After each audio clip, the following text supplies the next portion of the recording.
They thought they could buy me. They thought they could buy Africa. They were wrong. 3 weeks ago, Benjamin Netanyahu's government sent me a letter that changed everything, not just for Burkina Faso, but for this entire continent. Let me tell you exactly what happened, because the world needs to hear this story. I was in my office reviewing security reports when my aide brought me an envelope marked Diplomatic Correspondence Confidential. Inside was a proposal that made my blood boil. Israel was offering Burkina Faso $1.2 billion. That's more money than our entire national budget. But this wasn't aid. This was a bribe. They wanted me to stop criticizing their policies. They wanted me to convince other African leaders to go soft on Palestine. They wanted me to become their spokesperson in the African Union. And here's the part that really shows how desperate they were. They wanted me not to seal and shut down their business operations across Africa. For that, they offered me an extra couple of billions on top of everything else. Think about that for a moment. They were so terrified of losing their African business networks that they were willing to pay billions just to keep one soldier quiet. But this wasn't aid. This was a bribe to protect their empire. I read that letter 3 times. Each time, I got angrier. See, these people fundamentally misunderstood who I am. I didn't stage a revolution just to become another puppet dancing for foreign masters. I didn't risk my life overthrowing a corrupt government just to become corrupt myself and protect foreign business interests on my continent. I'm a soldier. Soldiers don't negotiate with people trying to compromise their mission. And my mission is African sovereignty, economic, political, and strategic. When I took power in Burkina Faso, I made a promise to my people. No more foreign interference. No more exploitation disguised as partnership. No more selling our dignity for temporary comfort. That letter was testing whether I meant what I said.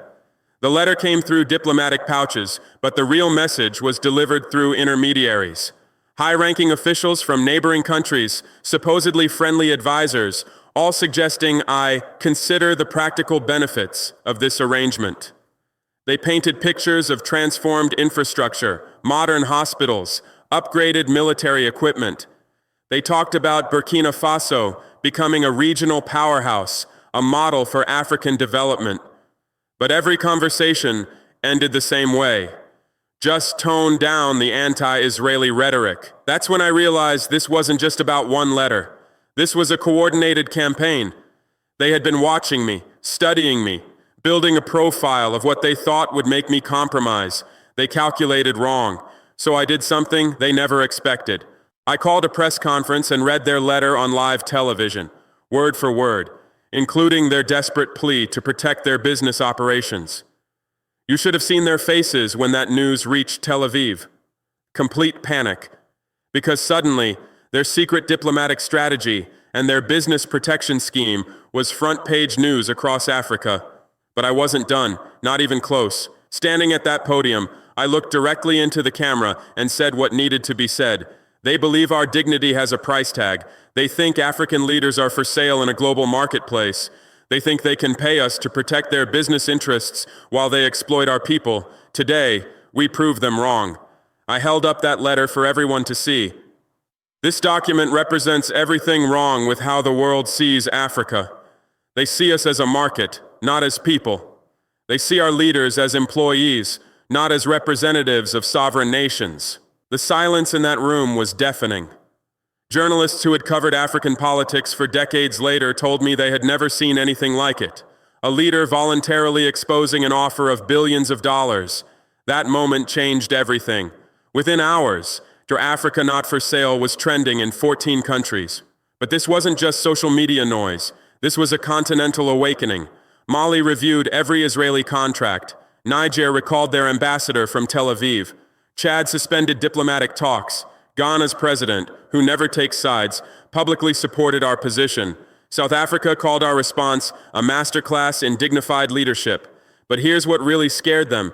The youth responded. Students in Senegal organized protests demanding transparency on all foreign aid deals. Young people in Kenya launched campaigns questioning their government's foreign relationships. Artists across West Africa created murals celebrating our refusal to be bought and our commitment to protecting African economic interests. University campuses across the continent erupted in solidarity. From Cairo to Cape Town, young Africans were sharing clips of my speech. They weren't just supporting Burkina Faso, they were supporting the idea that Africa could say no. The youth movement that emerged was unlike anything we'd seen before. They called themselves the uncompromised generation. They demanded accountability from every leader, transparency in every deal, and dignity in every international relationship. For the first time in decades, Africa was saying no with one voice. The reaction from international capitals was swift and telling. Netanyahu's team went into full damage control. According to sources in Tel Aviv, the Prime Minister was furious. He reportedly said, "Traore turned a private agreement into a weapon against us." Good. That was exactly my intention. French diplomats in Paris were scrambling to understand what this meant for their own African relationships. American officials quietly reached out to gauge whether this was an isolated incident or the beginning of something bigger. Chinese representatives, interestingly, stayed silent. They understood what was happening better than the Western powers. They knew that respect, not manipulation, was the future of African relationships. They were right to be worried, because here's what these foreign powers never understood. We're not the same Africa they used to manipulate. We're educated now, connected now. We communicate instantly across borders. When one of us stands up, all of us can see it happen in real time. The old playbook doesn't work anymore. You can't divide us with secret deals. You can't buy our silence with development aid. You can't pay us to protect your business operations while you extract our wealth. You can't treat us like children who don't understand geopolitics. We understand perfectly. We just refuse to play by your rules. The immediate aftermath was chaotic. My security team went on high alert. Foreign intelligence services suddenly became very interested in Burkina Faso. Economic pressure started building, aid delays, trade complications, banking difficulties. But something incredible happened. Other African nations started filling the gaps. Nigeria offered trade deals. Ghana provided banking alternatives. South Africa opened new diplomatic channels. We discovered something powerful. Africa helping Africa works. 3 days after exposing their letter, I addressed university students in Bobo Dioulasso. No prepared speech, no military ceremony, just truth. The auditorium was packed. Students had traveled from across West Africa to hear what I had to say. The energy was electric. I told them, for decades they told us to stay quiet, accept what's given, say thank you when we're ignored, and protect their business interests while our people suffered. But now they come to us because they fear what happens when Africa wakes up. I could see it in their eyes. Recognition, hope, determination. Then I asked them a simple question. Should we go back to silence, or do we speak louder? The answer was deafening. 5,000 students erupted in celebration. That sound? That was the sound of a generation refusing to be silenced or bought. But the students wanted more than just words. They wanted action. What's next? They shouted. How do we build on this? So I told them, we audit every foreign contract. We demand transparency in every deal.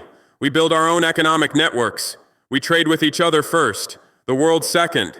We stop exporting raw materials and start building factories. We stop being suppliers and become manufacturers. The crowd went wild because finally, someone was talking about practical steps, not just inspirational speeches. I continued. We create African development banks. We launch African satellite networks. We build African universities that rival any in the world. We develop African pharmaceutical companies. We establish African technology hubs.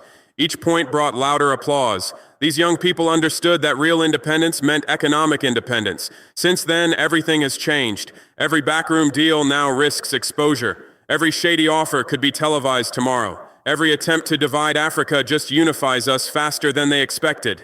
Every business arrangement that exploits Africa now faces scrutiny. My own cabinet initially had concerns. What if they retaliate? Some asked. What if they cut off existing aid? I told them what I'll tell you now. Any aid that comes with strings attached isn't aid, it's control. Any partnership that requires our silence isn't partnership, it's subjugation. Within a week of my speech, 5 other African leaders called me directly, not through diplomatic channels, personal calls. How do we do what you did? They asked. The answer is simple. You stop being afraid, but fear runs deep. Generations of African leaders were taught to be grateful for foreign attention, to accept whatever terms were offered, to never demand equality. Breaking that psychological colonization is harder than breaking physical chains. Western media tried to spin this as Traoré escalates tensions or Burkina Faso risks isolation. But they missed the point entirely. We're not isolated, we're connected to our people, our values, our future, and that connection is our strength. The business community initially panicked. Stock prices of companies with major African operations dropped. Mining companies, agricultural exporters, tech firms, they all started reassessing their African strategies. But here's what they discovered. We're not anti-business, we're anti-exploitation. Companies that pay fair wages, respect environmental standards, and contribute to local development are welcome. Companies that extract wealth while leaving poverty behind need to change or leave. The smart companies adapted quickly. They renegotiated contracts, improved working conditions, invested in local communities. They realized that partnership was more profitable than exploitation in the long run. Israel thought they were dealing with just another African leader hungry for foreign investment and willing to protect foreign business interests. Instead, they awakened a continent tired of being treated like a marketplace and a protection racket. The ripple effects continue expanding. Regional organizations are reviewing their foreign partnership agreements. Trade unions are demanding better terms for African workers in foreign companies. Civil society groups are publishing transparency reports on foreign aid flows. African stock markets initially wobbled, but then stabilized as investors realized that transparency actually reduced risk. Corruption and secret deals create instability. Open, fair agreements create predictable business environments. The message from that letter with billions in bribes was clear. We think you can be bought to protect our interests. My response was equally clear. We cannot be bought, will not be bought, and will expose anyone who tries to buy us or use us to protect their exploitation. This isn't about being anti-anyone. This is about being pro-Africa, pro-dignity, pro-sovereignty, pro-economic independence. When foreign powers approach us now, they know the rules have changed. Treat us as equals, or deal with the consequences. Respect our independence, or watch us choose our own path. Do honest business, or find another continent to exploit. Because here's the truth, they're just beginning to understand. Africa is not for sale. Our resources are not for plunder. Our leaders are not for purchase. Never was, never will be. And any leader who tries to sell us out will answer to the people of this continent. The transformation isn't just political, it's generational. Young Africans are building tech companies, starting manufacturing businesses, creating art that celebrates African identity. They're not waiting for foreign approval or foreign investment. They're building the future themselves. This is just the beginning. Every day, more African leaders are finding their courage. Every day, more young Africans are demanding accountability.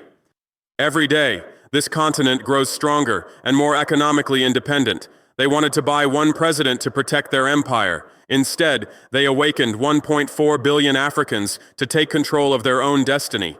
That was their mistake, and our victory. The revolution continues, not with guns, but with dignity, not with violence, but with truth, not with foreign approval, but with African unity, not with protecting foreign business, but with building African prosperity. This is Ibrahim Traoré, and this is our time. Africa is rising, and we're just getting started.